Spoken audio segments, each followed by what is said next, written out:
Class 12 सिम बर' medium खालामनांगौ होननाया जोंनि बर' संगठनफोरनि दाबि, साहित्य सभानि दाबि आरो एबसुनि दाबि आरो बे दाबिनायखौ गनायनानै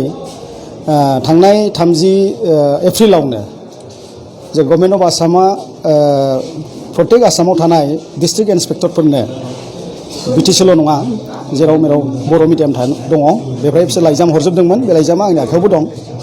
आरो बेहाय गाहायै बिसोरनो मोनथाम सर्थखौ इमिडियेट हरनो थाखाय खावलायहरदोंमोन। बे जाहैबाय जे बर' मिडियाम आपग्रेडेसन खालामनो थाखाय स्कुलफोरखौ आइडेन्टिफाइ खालामनो आरो सेकेन्ड पइन्टआव होनदोंमोन जे जेराव जेराव माने बर' मिडियामनि टिचिं सोनो हायो बा खालामनो हायो बेफोरबायदिखौ खालामनो थाखाय आरो बेबायदिनो गुबुन गुबुन जायगाफ्राव बा एंगेज जानानै थानाय टिचारफोरखौ माब्रैबा ट्रेन्सफार खालामनानै लाबोनो हायो नामा बा बोरैबा एडजास्ट खालामफैनो हायो नामा बे मोनथाम कन्डिसनाव बिसोरनो लाइजामखौ इमिडियेटलि गथायनो थाखाय हरदोंमोन। नाथाय बिसोरो बे लाइजामखौ गथायाखै। जानो हागौ बिटिसिआव रायलायदोंमोन आरो होदोंमोन, बिटिसिआ बिनो जेबो रेसपन्स लायाखैमोन। खिन्थु थांनाय 3 अक्ट'बर खालि बिटिसिआवनो मोनसे जुथुम खुंदोंमोन, आंबो दंमोन बे जुथुमाव आरो गासै बर'नि संगठनफ्रा बेवहाय दंजोबोमोन। बेवहाय बिथांमोना अपिनियन लानाय बायदि खालामनानै अपिनियन लानो सिगाङाव बिदोंमोन। खिन्थु जुथुमाव गासै बर'नि संगठनफ्रा साहित्य सभा, एबसु, राइटार एकाडेमि लोगोसे इसिबां दं आरो आबोबनि बिसोर बयबो बुंजोबदोंमोन जे इमिडियेटलि माने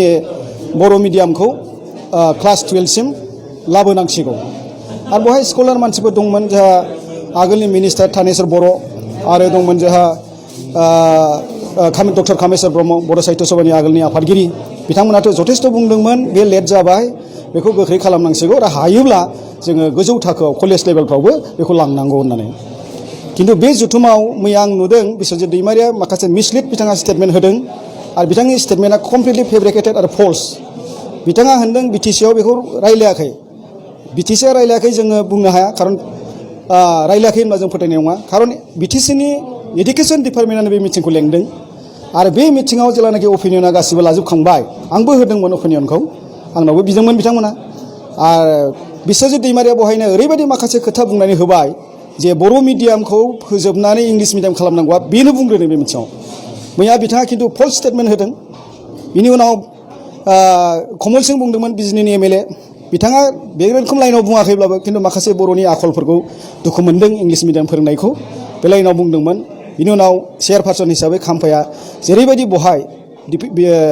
बिटिसिनि जि माबा इडुकेसननि जि इएम, बिथाङा बे बिश्वजित दैमारिनि बाथ्राखौ लानानैनो ओरैबायदि बुंबाय गासै संगठनफोरखौ एंगारजोबनानै अपिनियनखौ एंगारजोबनानै बिनि सायाव सानफिननांगौ, सावरायनांगौ सेमिनार दं होननानै सेमिनारसो बिथाङा खुंनो बहाय कमिटि दानो खावलायबाय आरोखि। आं बे मिथिङाव गावनो निजे गसंनानै बुंदोंमोन जे बेथ' नोंथांमोना बोरै बे सेमिनारखौ बोरै खुंबावनो, गासै बर'नि आफादफोरा डिसिजन लाखाबाय, अलरेडि डिसाइडेड। बे आफादफोरा बे सेमिनाराव मा बुंगोन, बिसोरथ' बेखौनो बुंगोन आरो बिसोरनि डिसिसना बेनो जाखागोन। दा गतिके बिनि सायाव सेमिनार खुंनायनि जेबो लाब गैया। बिथाङा आंखौ बुंदोंमोन नोंथाङा बिदि साननो नाङा जे जों मिथिनायाव बिनि सायाव सेमिनार जायाखै। अब्ला आं बुंदों बेथ' नोंथांमोननिसो प्रब्लेम। सेमिनाराथ' नों गोबां जाखांबाय, गोबां समनिफ्राय बे डिसिसन लानाय, खिन्थु बे नोंसिनिसो प्रब्लेम। गतिके नोंथांमोना बे संगठनाव बे गासै सेमिनाराव गासै संगठनखौ नोंसोर इनभल्भ खालामना नोंस्रा जेखौ लानानै सावरायनांगौ सावराय, खारन बे नोंसिनिसो प्रब्लेम होननानै आं बेवहाय स्पष्ट बुंदों आरोखि। बे जि पस्टनि खोथा बुंदों बिथांमोना बेखौ हेडेक जानांगौ खोथा गैया। बे एज पार पलिसि निउ इडुकेसन पलिसि बायदि थांगोन। दा बेवहाय निउ इडुकेसन पलिसियाव आङो बेवहाय पेपारफ्रावबो लिरबाय, आं फेसबुकावबो हगारना होदों जे लेंगुवेजनि सायाव बिथांमोना स्टाडि खालामाखै। आरो आं नुनायाव बिटिसिआ इएम बिनिफ्राय लानानै बिश्वजित दैमारि बिथांमोना बे निउ इडुकेसन पलिसिखौ दासिमबो बुजियाखै, फरायाखै, नायाखै आरोखि। बिसोरो बाव मा लिरनाय दं बिसोर नायाखै।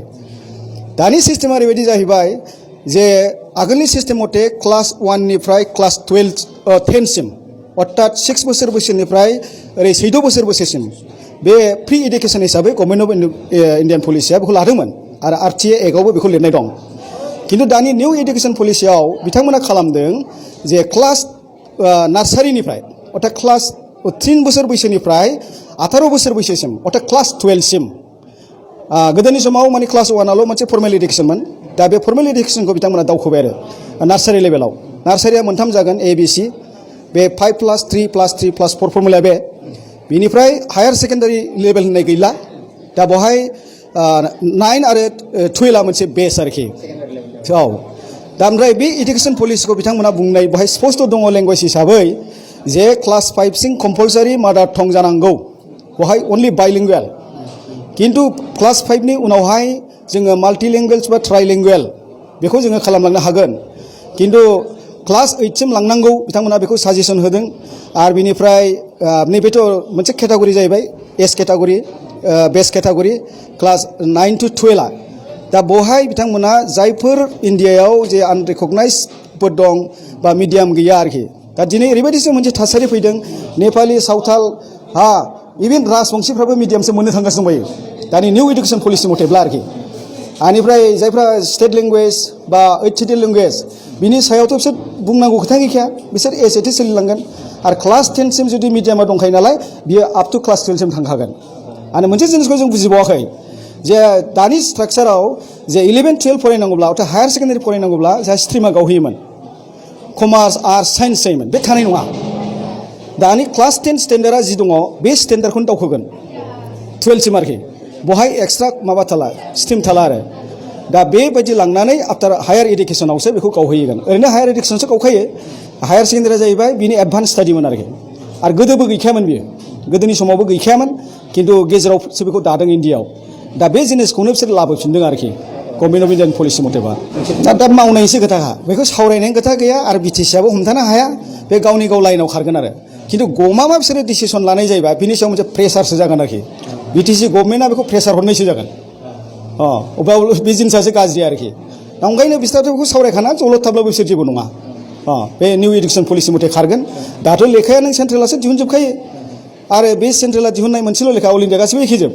बेखौ नों बिटिसिआव मा खालामनो फालाय आरो मोनसे जिनिसा जाहैबाय इन्डियानि जे एकाडेमिक जे स्ट्राक्चार बेसिस जि गुदि मोनसे माबा सानस्रि आरोखि इंलिस मिडियाम नङा आरो इन्डियायाव इंलिस मिडियामा गभर्नमेन्ट स्कुल गैया जेरावबो स्टेटआव गैया बेखौ माखासे स्टेटफ्रा जास्ट एरेन्ज खालामदों टेम्परारि एरेन्ज जेनेबा नागालेण्ड मेघालय स्टेट एरेन्जआव खालामदों किन्तु सेन्ट्रेलनिफ्रायनोसो सेन्ट्रेल स्कुलनिफ्राय आरम्भ खालामनानै खुनु इन्डियायाव इंलिस मिडियाम गैया आरो इंलिस मिडियामा भारतनि इडुकेसन पलिसिनि मोनसे माबा नङा स्ट्राक्चार नङा बे पलिसियाव गैया बे दा जायफोर खालामदों बेसो दा जेसेबां इंलिस मिडियाम दं जोंनाव गासिबो प्राइभेट जोब गभर्नमेन्ट गैया